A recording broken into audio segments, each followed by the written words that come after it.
Hey gang, we got a 12-minute mobility routine here for you. We're focusing on wrists, shoulders, and hips. You can use any of these movements in exchange like before a workout, or you can take this as a little library to have in your back pocket when you need a little joint love.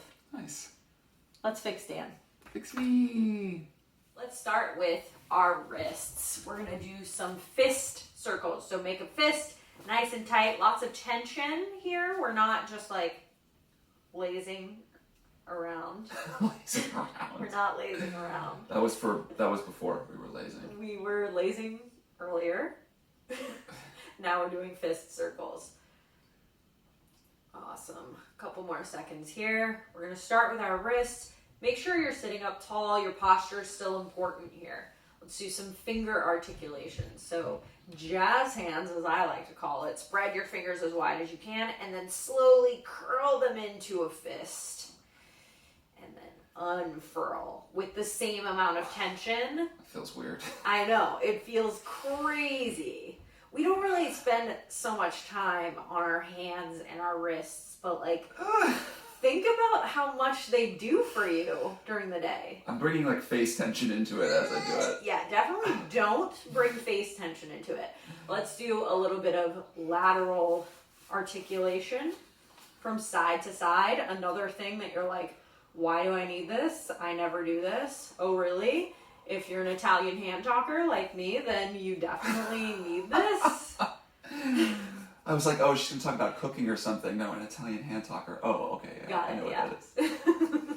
Everybody knows It's what weird that that is. the wrist, has abduction and adduction, but it's like we don't normally think of it like this. No. All right. Now we're going to do bigger circles, including our elbows and our wrists.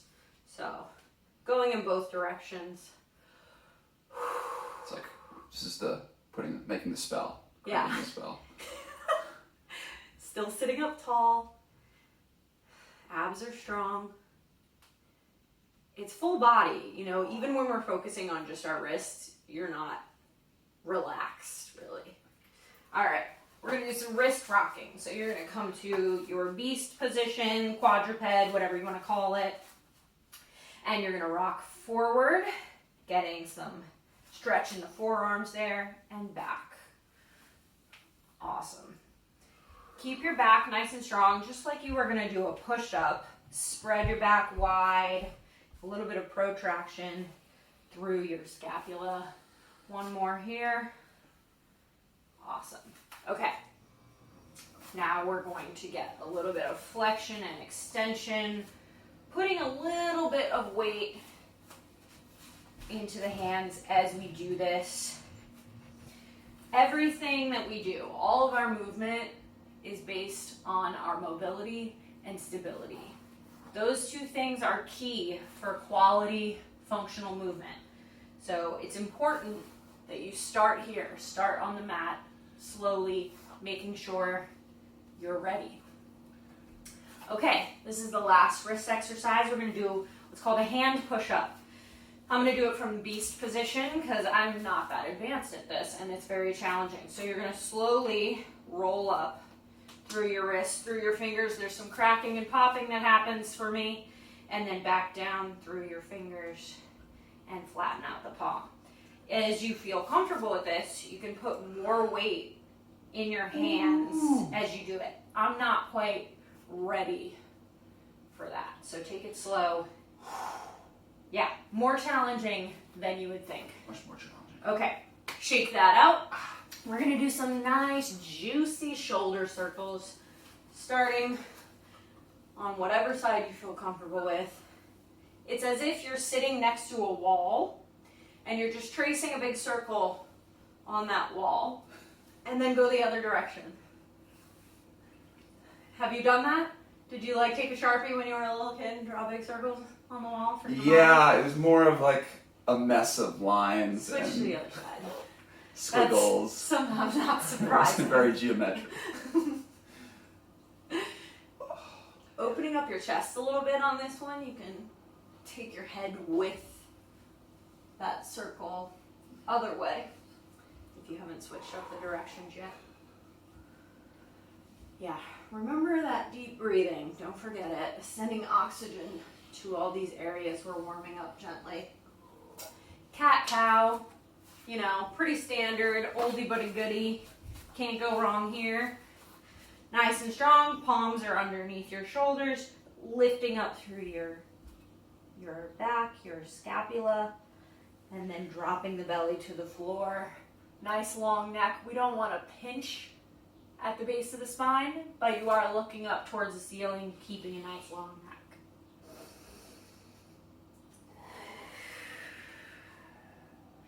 All right, get one more here.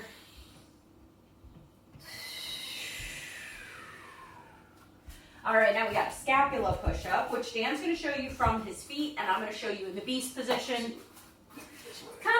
Kind of sort of looks like a cat-cow for a second, but we're just focusing on pressing up through your scapula and then dropping down nice and slow. So this is controlled.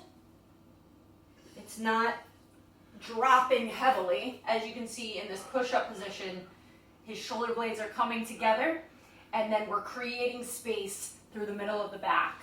Awesome. Get one more. Great. Now we're going to do thread the needle. So back into that beast position. We thread through underneath, and then we open up the chest, looking towards the sky. Good. Get one more. Breathing deeply.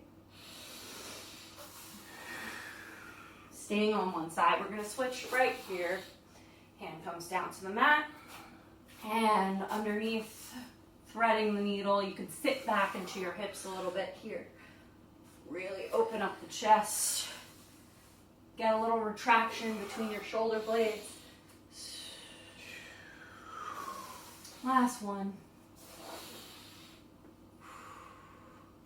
And last but not least, for the shoulders, Dan's personal favorite, towel circles.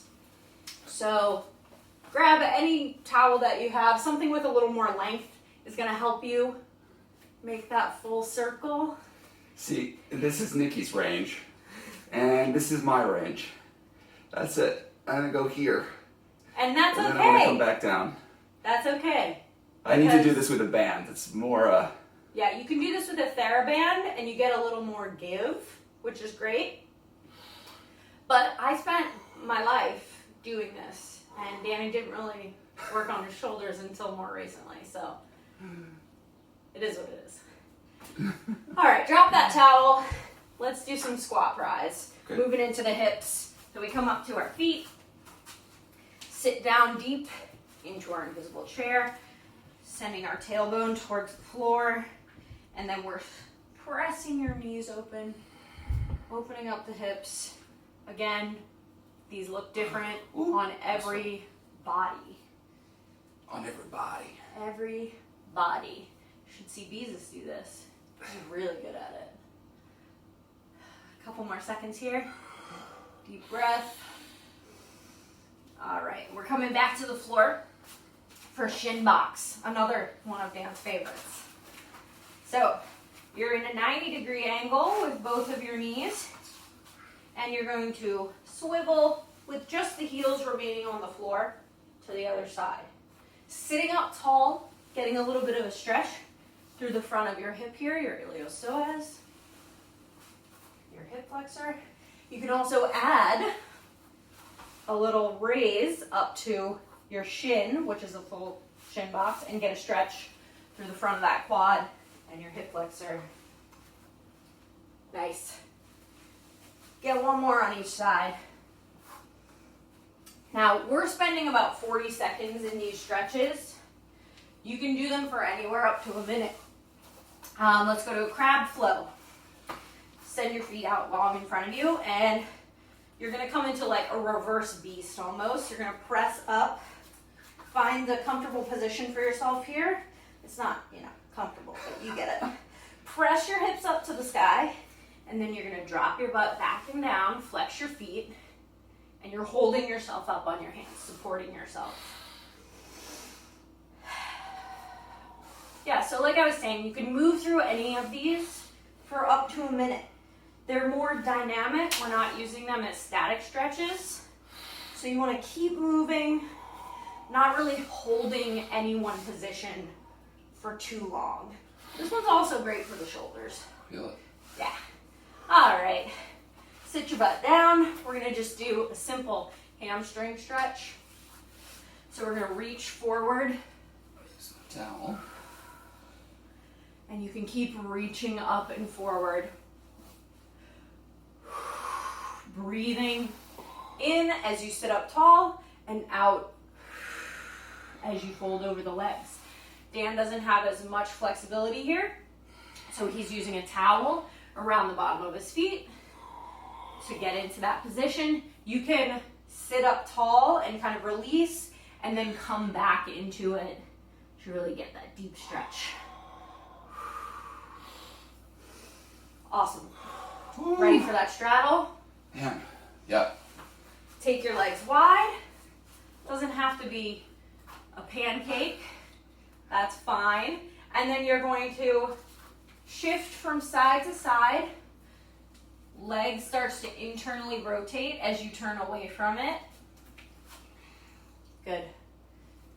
Doesn't have to stay straight. You get there, you know, like you can point that back foot and try to do a beautiful split, but just let's work on warming those hips up first. Ooh. All right. So from here, we're going to work on folding forward. Put your hands right in front of you. They can be wrists are touching the inner thighs, and then just slowly start to work your way out, walking the hands forward. Wherever you start to feel that deep stretch in your inner thighs, stop there, walk it back in, and then walk it back out. For me, I can go a little bit further here. If you can bring your chest all the way to the floor, more power to you. You have some commentary? Nope, no commentary. Keep breathing Just deeply. amazement. We're almost here.